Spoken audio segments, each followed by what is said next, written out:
right, start working on the planter today. It might, I don't think we'll get done today. It'll definitely be done tomorrow.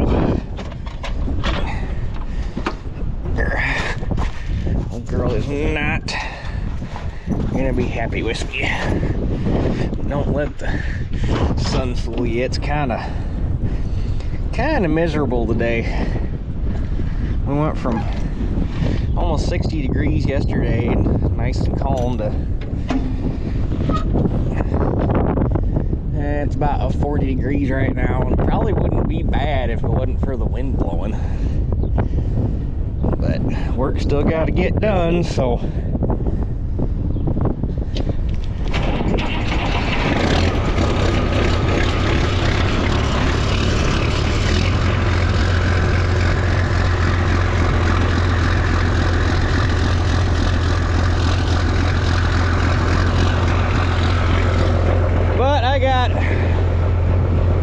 we'll get it down to the shop and I'll show you everything we got to do to it. There's not a whole lot, it's just what there is to do is kind of time consuming. So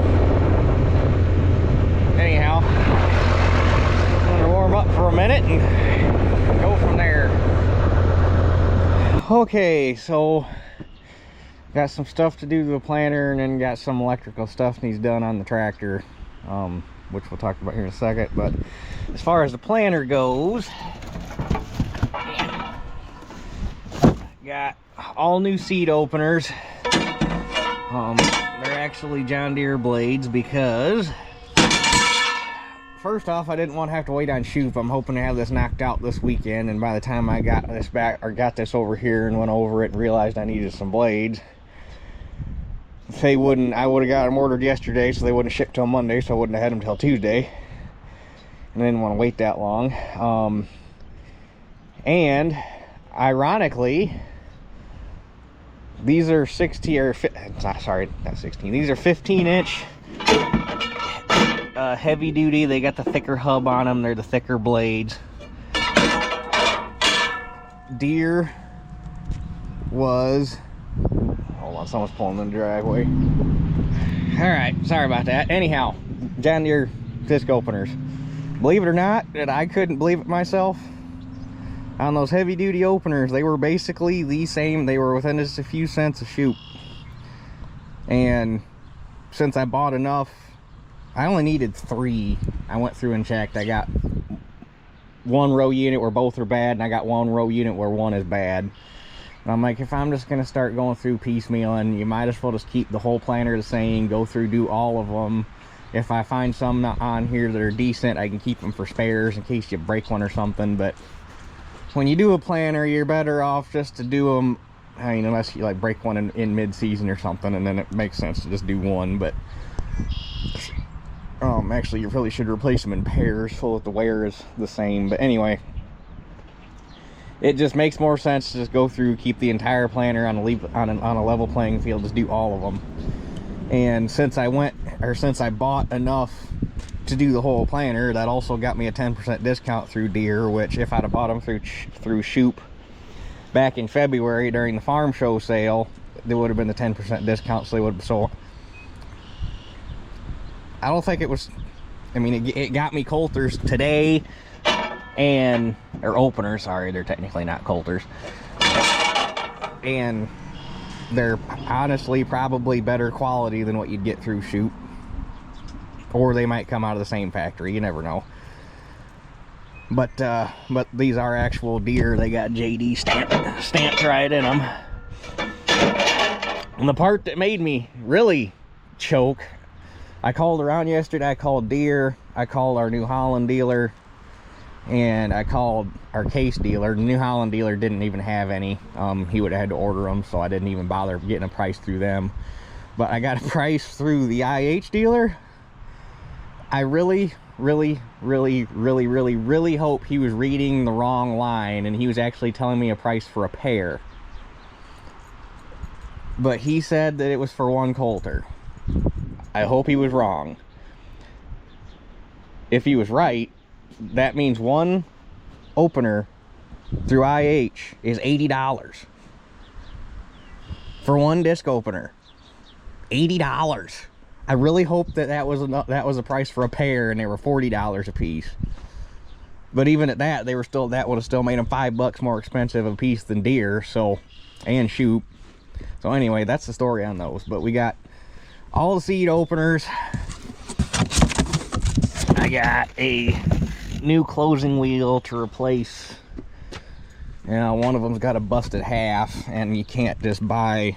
I'd have probably had to go through a dealer to buy just a half, if they would even sell you just a half, because you can't buy just a half through Shoop. You got to buy the whole thing, at least that I could find.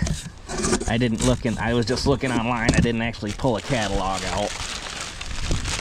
And then I got all new seed tubes for it, because I got some seed tubes. Actually, I think most of the seed tubes, come on, sit somewhere.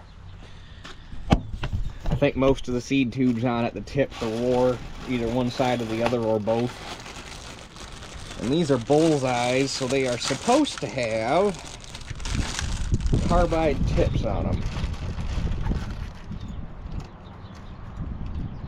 which I do not see. But it says bullseye right on it, so it's not like they sent me the wrong one, but I don't see the carbide. Oh, never mind. That must be what these little guys are. I thought they actually had little carbide chunks, like little carbide sheets actually molded in, but apparently it's just these little carbide nubbins here that are supposed to keep the coulter back off of the corners of the tube so you don't wear a corner off. Alright, so they're right. That must be why they call them a bullseye, is because they look like an eye. So we got all those to replace. And then in here, I got new tires for the mains, because these things are starting to scare the crap out of me. They're cracking around the bead. Their sidewalls are all weather checked. The tread's all weather checked. I think it's the one over here that's actually the worst. But if one of these things blows going down the road, you're screwed. You got nothing. And it's not like these things are easy to change, so do them here while you're in the driveway and not going down the road. So I got 2 new 12-ply Carlisles for that.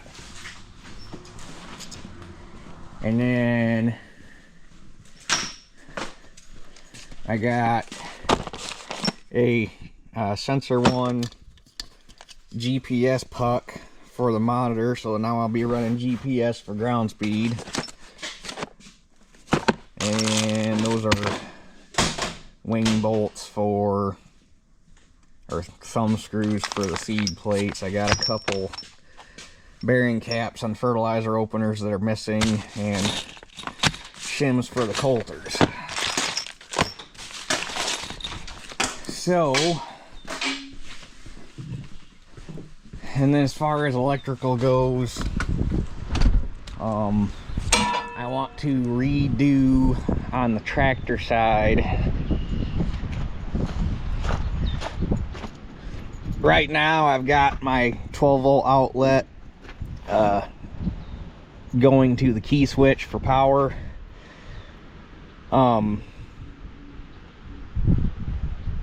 Since that I guess I never thought about it, because like the monitors my boss has don't need 12-volt constant power for memory storage. This one apparently does, because when you turn the key off, it wipes all of your constants. Now if I run, I'll have to look, I guess before I get too carried away, I'll have to look at the book and see. The way I've been doing it now, you plug in your speed constants and stuff, and that's how it sets your population, is based off of you are running a single speed, and it's got the pickup wheel on the drive shaft on the planter, so it knows how fast the planter's turning. But you got to plug all those numbers in, and then the memory's supposed to store them, so you don't have to do it every time. Well, that's where it needs a 12-volt constant power. So I guess I need to look and see if there's any constants you have to plug in while you're running radar, or if it will just recognize it and go before I get too carried away. But if it turns out that I still need some sort of memory store or power for memory, I want to pull these wires and bring them up here and put them on the battery cables at the starter, so that I have this 12 volt power to that plug, which you've almost got to come here, because the way this is wired, you got two 6 volts, so you can't just go to a battery. Otherwise you have 6 volts. You got to come to the one spot where you've got 12 volts, which is right there. So that's what we got to do. So I'm going to start with the coulters first, because that's going to be the time consuming part. I'll run through one row unit with you, and then I'll just get the other ones done, and we will go from there. So let me get my stuff around that we're going to need to do this. Looks like I need a 3/4 ratchet to get the gauge wheels off, and we'll go from there. Okay, I did work ahead a little bit just to make sure I had all the tools around I needed to cut down on all the back and forth. These first 3 are done. I hate doing coulters, it's so dang tedious. So I understand. Put the coulters on, or put the openers on, check the clearance, take them back off, reshim them, put them back on, check the clearance, still not right, take them back off, reshim them, put them back together. And you got to do the same thing with the gauge wheels, because those are adjusted by shimming, which the gauge wheels don't take as long. It's the coulters that take a minute.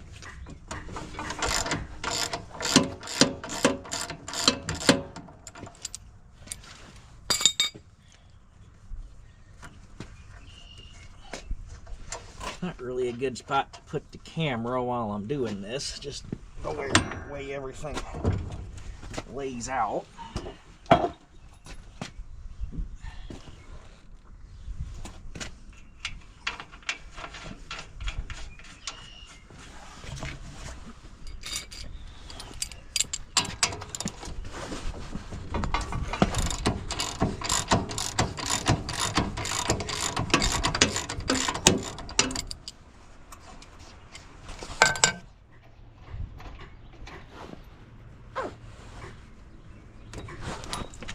Probably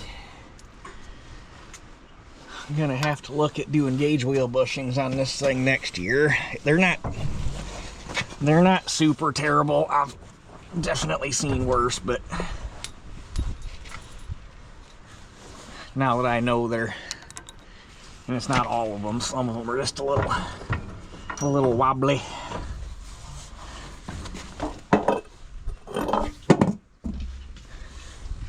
And actually, I noticed on a couple of them, it's not even the gauge wheel arm bushing, it's the bearing in the stem on the wheel bearing is a little loose inside the casting. So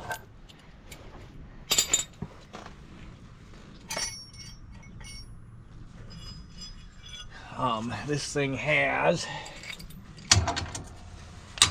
rotary scrapers on it, which I am just getting rid of altogether because I hate them. They are just way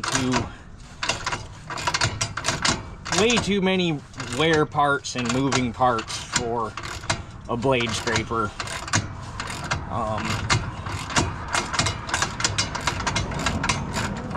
And I don't even necessarily know why they bothered to run blade scrapers, because that's kind of the whole point of one of the points of the gauge wheel arrangement. The way it is the gauge wheels act as blade scrapers on top of acting like gauge wheels. So I'm sure that there are certain soil conditions or soil types where blade scrapers are necessary and useful, but around here, if it's wet enough that you need blade scrapers, you probably should not be planting.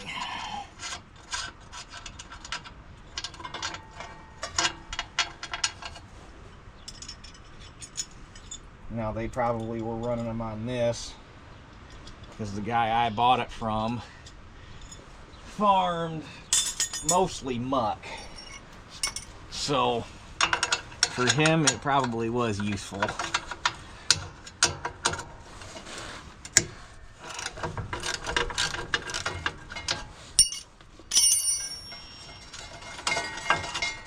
But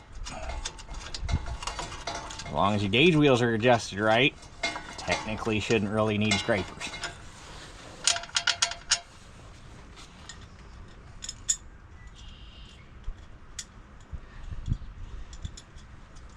Now, unfortunately, these blades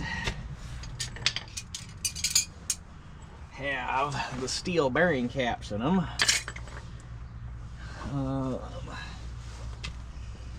Okay, where? I had a welding glove out here so it wouldn't sting my hand because you gotta drive the things off.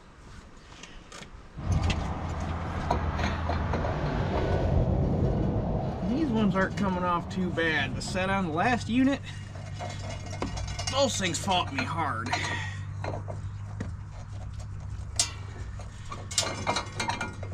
Well, now that I say that, the frustrating thing about these steel bearing caps is when you want them to come off, you can't get them to come off. But the first time you accidentally even graze a rock, they fall off on their own. It's stupid. Maybe if we set, yeah. Are you looking in the right spot? Yeah, you're looking in the right spot.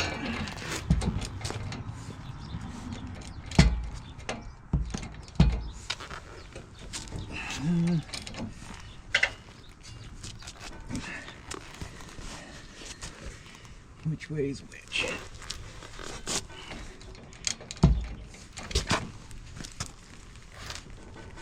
There we go.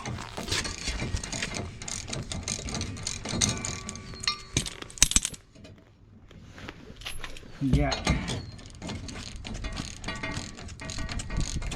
Lefties and righties on this, so you got to pay attention to which side you're on.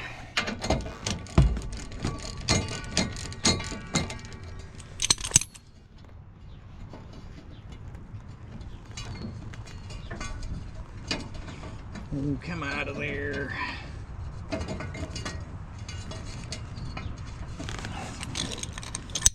Bastard.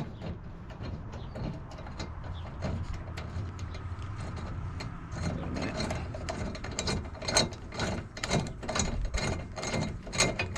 There we go.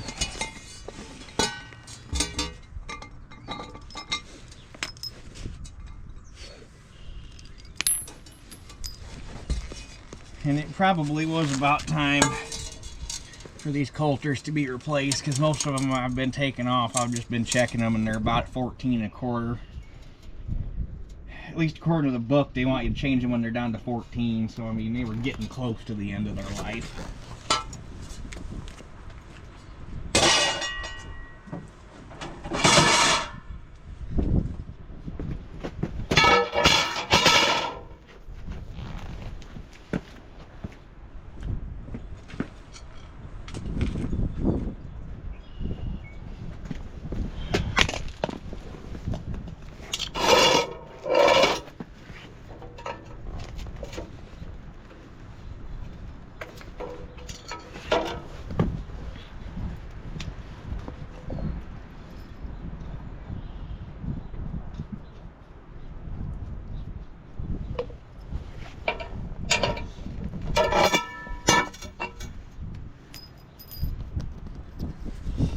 Put everything back together the way it was for a starting point and then go from there.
Here's kind of a sad part about these Coulter, stamp right in them, made in the USA. Still got China bearings in them. Which, that being said, I honestly don't know if there is even a Coulter bearing made in the United States anymore. There probably isn't.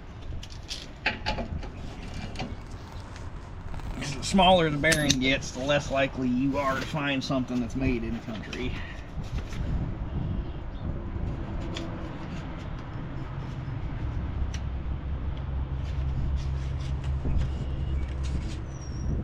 Definitely gonna have to add some shim.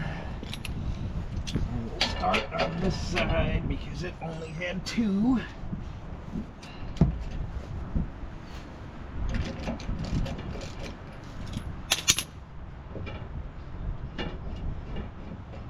They want you, or they want about, according to the book, 1.5 inches to 2, or sorry, 1 inch to 1.5 inches of contact where the blades meet. So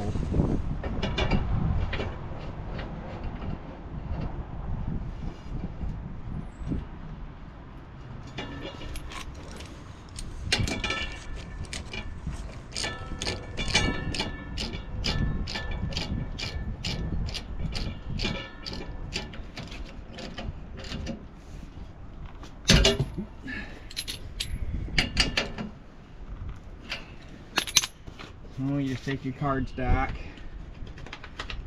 think we're still going to need more. You want to check it in a couple places,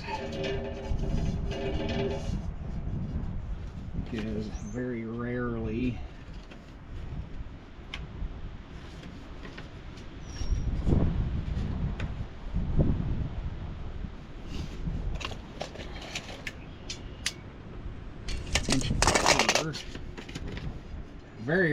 are you ever going to find a set of Coulters that runs true, so they're going to have, yeah, we're going to need that shim. And then the other thing that makes it kind of a pain when they're brand new is you'll have variations in thickness on the paint, which when you're trying to shim them is actually kind of more of a big deal than one would think.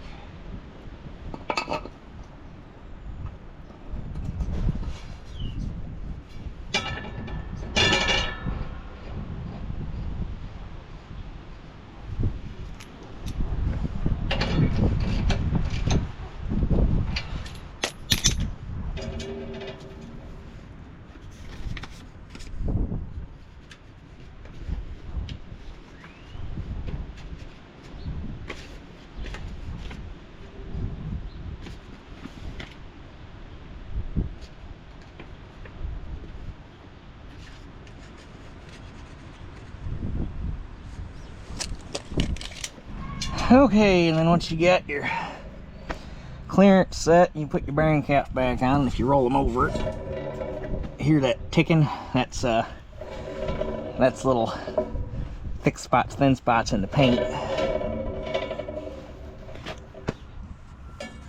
Because all they do when they paint these things is they just dip them. That's all they get, so you get runs and stuff in them. But anyhow, once that's all done, you can put your gauge wheels back together. That got you? Yep, that's got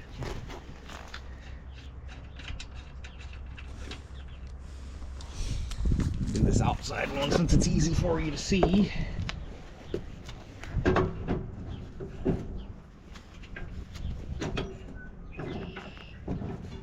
And that one is going to need a bunch of shim taken out, because you want between 0 and 1/16 of an inch of clearance between the gauge wheel and the Coulter.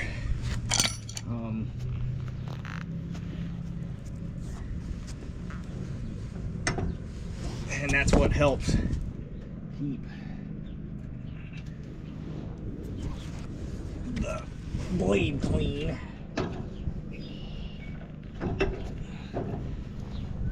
Plus it helps the feed, it helps so that it doesn't color it. It helps keep the seed trench clean too.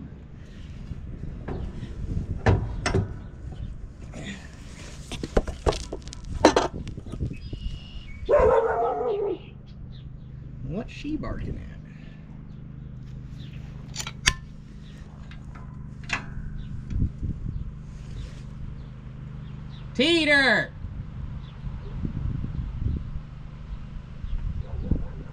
She don't know. Looks like she's barking at Grandpa back there doing something in his woods.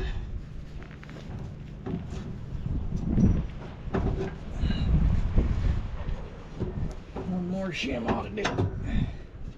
All these things are way off. I have yet to run into one that was even close, even before I took it apart.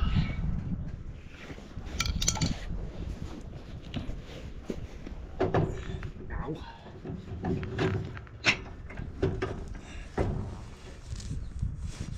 That'll work.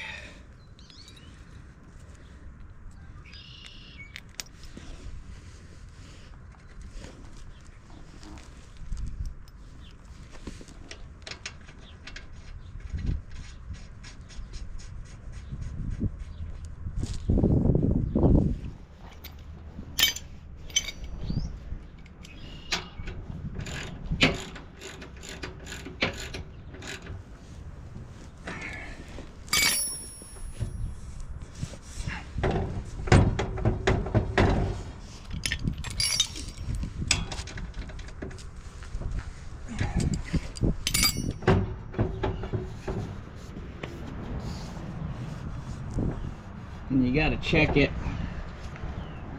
because your point of contact, the way these things are pitched, is actually right about here.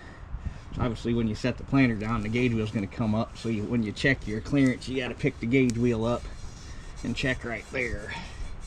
So we're good. Just got to do the other side and work down that side, and that part will be done.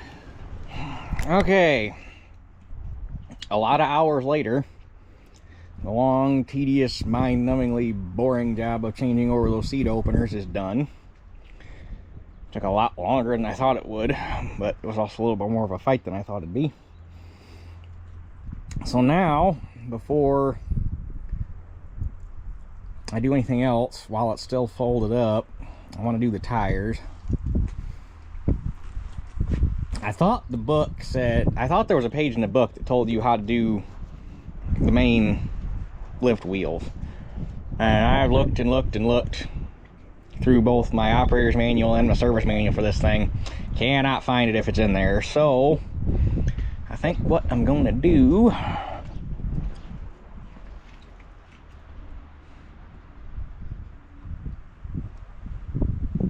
wonder if our simplex jack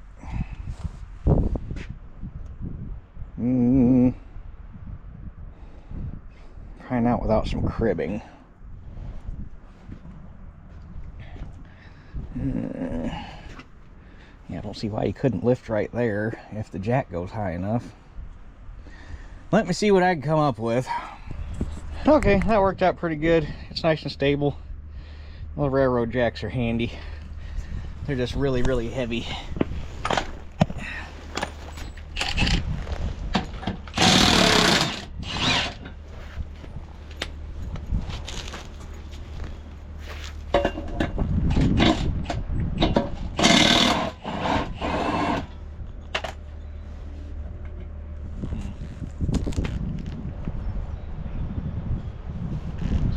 Pair of channel locks to keep the spindle from rotating. Now, this thing weasel its way out of here.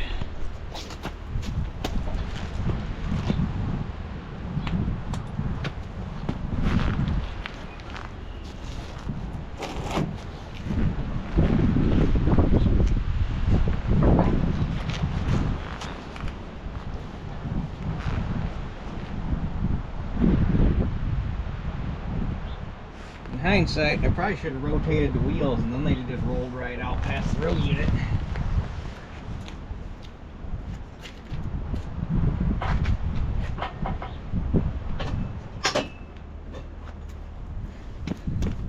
live and learn.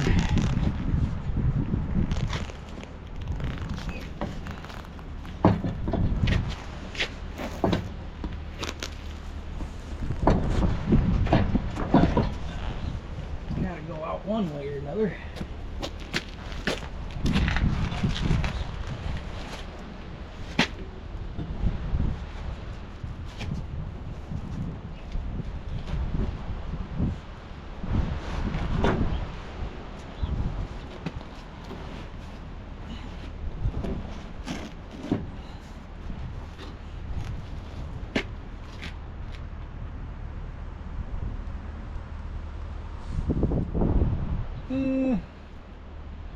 Might have to.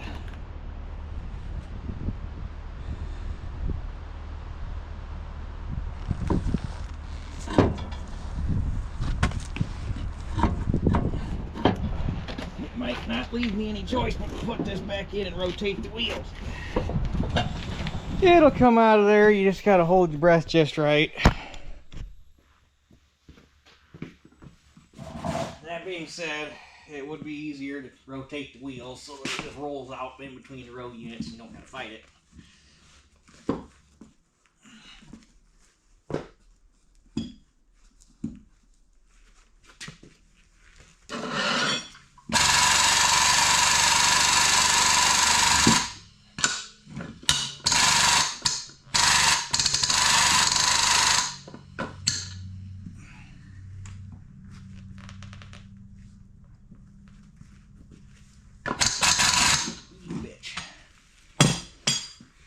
One's gonna make me do a little bit of work.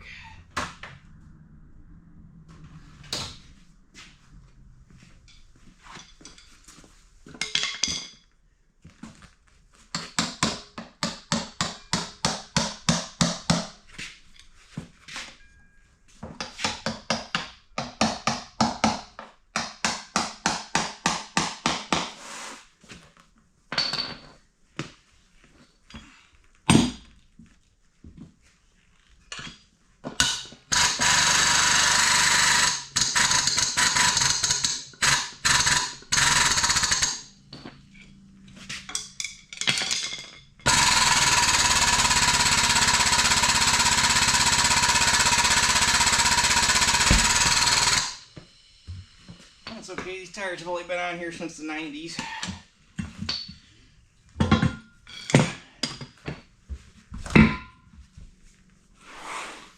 Alright, there's one done. I figured I've changed enough tires in recent times that nobody wanted to watch me do it again, so I just did it. But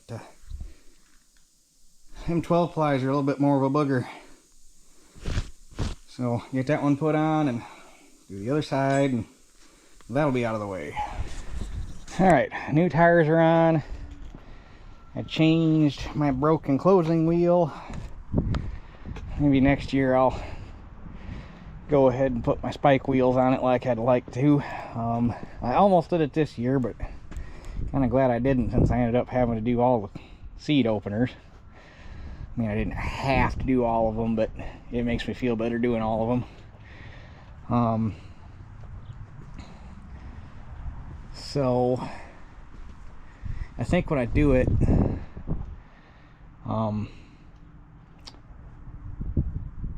yeah,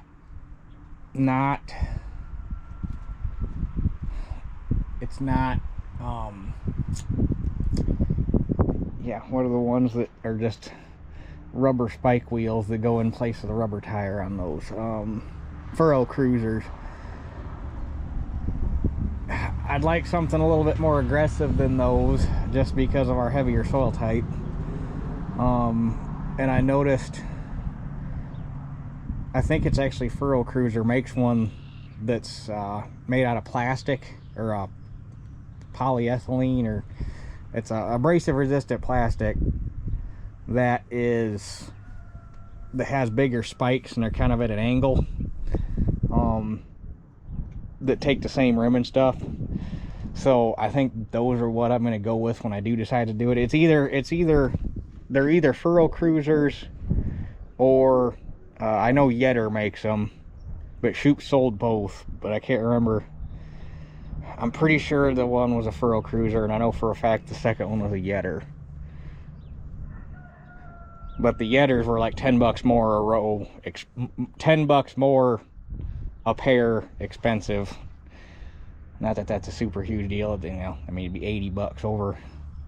Or no, it'll be 40 bucks because technically I'd be only, since they're sold in pairs, I would only need 4 sets because I'd only use 1 per row, so you'd have a spike and a regular. But anyway, we're getting ahead of ourselves. That'll be hopefully maybe next year.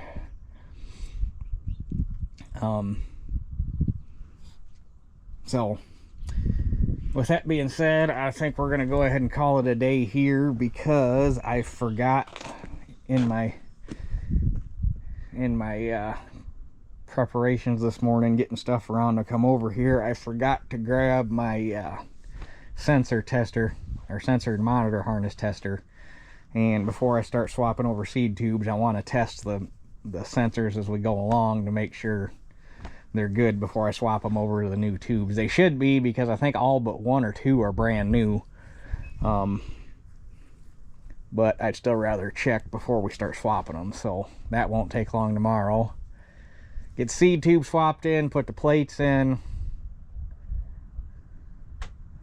and the planter should be ready to go other than greasing it.